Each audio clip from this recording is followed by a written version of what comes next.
Hello students, how are you? I hope you are well. Today we will read chapter number 7, Never Boost Yourself, from your English Express book. Let's start the chapter. In a town on a remote island lived in a God-fearing man whose wife could not have children.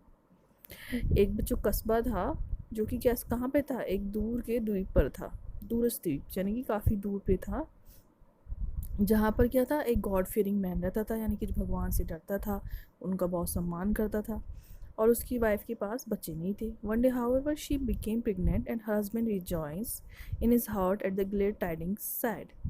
और एक दिन क्या हुआ, उसे पता चला कि उसकी वाइफ जो है वो प्रेग्नेंट है. तो अब उसका दिल क्या हुआ, बहुत खुश हुआ, और उसने अपनी पत्नी से कहा, you will give birth to a son who will be the comfort of our souls our and the delight of our hearts. I will educate him and bring up him up well, and he shall inherit my good name and increase my renown. उसने कहा, जब तुम एक बेटे को जन्म दोगी तो ये मेरी आत्मा को क्या करेगा, मेरी आत्मा को बहुत ही शांति पहुंचाएगा, मेरे दिल को बहुत खुशी पहुंचाएगा, और मैं उसको एजुकेटेड मतलब बहुत अच्छा पढ़ाऊँगा लिखाऊँगा और उसको बहुत अच्छा इंसान बनाऊँगा. और वो क्या करेगा, वो हमारा नाम, वो मेरा नाम क्या होगा, दूर दूर तक रोशन करेगा. The spoke the happy potential father but his wife replied, you speak foolish words for the future is none unknown to you. जब एक पोटेंशियल फादर यानी कि होने वाले पिता ये बात बड़ी ही खुशी में अपनी वाइफ से कह रहे थे, तो उसकी वाइफ ने क्या किया, उसकी वाइफ ने रिप्लाई करते हुए कहा कि तुम कैसी मूर्खों जैसी बातें कर रहे हो, कि तुम कैसे जान सकते हो कि फ्यूचर में क्या होने वाला है. How do you know that my child birth is going to be well, that I shall give birth to a son and not a daughter, that the child is going to live long, and that it is going to be the robust and healthy.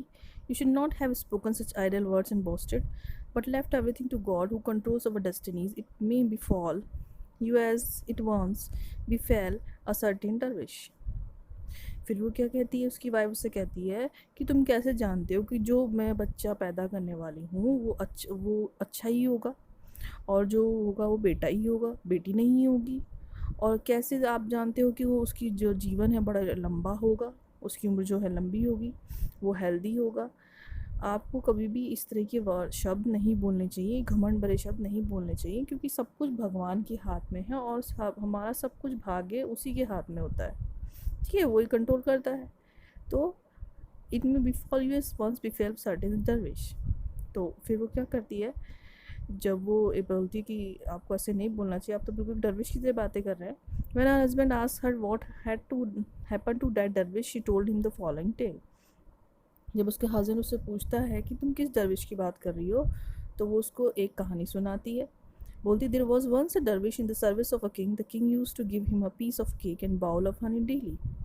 कि एक बार की बात है कि एक दरविश की राजा के यहाँ काम करता था, और उसको राजा क्या देता था, एक पीस केक का देता था और एक हनी का बाउल भर के देता था. The dervish used to eat the cake and put the honey into jar which he always carried upon his head. Honey, however, in those days was very expensive. One day the dervish, noticing that his jar was nearly full, thought of the high price his honey would fetch in the market. अब वो क्या करता था, cake तो खा लेता था, cake का टुकड़ा, लेकिन जो शहद था उसको अपने जार में भर लेता था और उसको अपने सिर पे रखता था.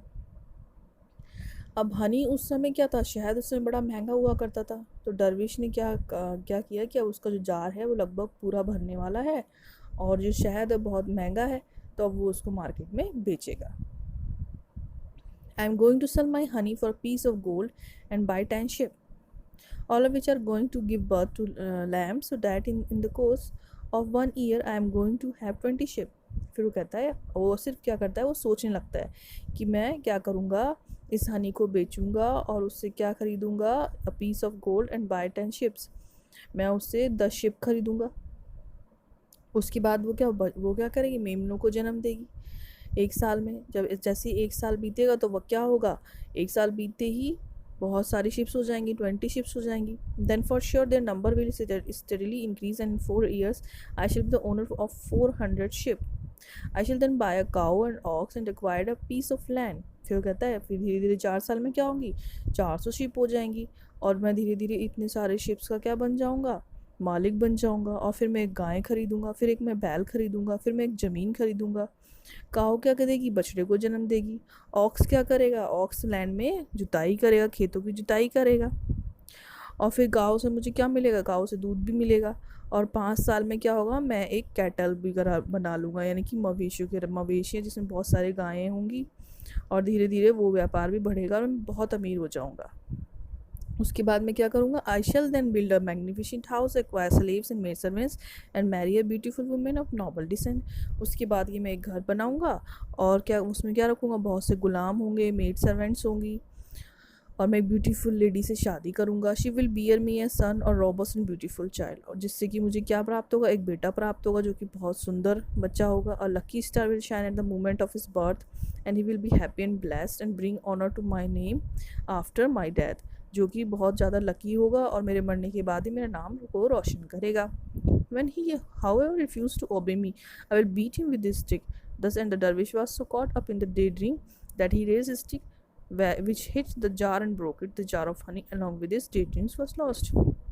उसने कहा जब मेरा बेटा कहना नहीं मानेगा, मेरी बात को टालेगा, तो मैं क्या करूँगा, उसको डंडे से मारूंगा, स्टिक से। और क्योंकि वो दिन में ही सपना देख रहा होता है, वो डंडे से किसको मार देता है, जार को। और जार जो होता है वो टूट जाता है और सारा हनी जो होता है वो फैल जाता है और उसका जो दिन का सपना होता है वो ख़राब हो जाता है। I have told you story, continues the wife of the wise man, just to give you a lesson that it is not wise to speak of things that are uncertain. Remember the words of King Solomon, who said, "Do not boast yourself, for you do not what will happen to you next." तो उसकी wife बोलती, जो कि कहानी सुना रही होती, कि मैंने तुम्हें ये कहानी, जो कि तुम बहुत ही अच्छे इंसान हो, मैंने तुम्हें इसलिए सुनाई है ताकि तुम इससे शिक्षा ले सको, जो कि किंग सोलोमन ने कहा था कि हमें कभी भी खुद पर घमंड नहीं करना चाहिए। और if you do not know what will happen to you next, और हमें नहीं पता होता कि अब अगले समय में क्या होने वाला है। आई होप बच्चे आपको स्टोरी समझ में आई होगी और आपने भी बहुत कुछ सीखा होगा। Thank you class.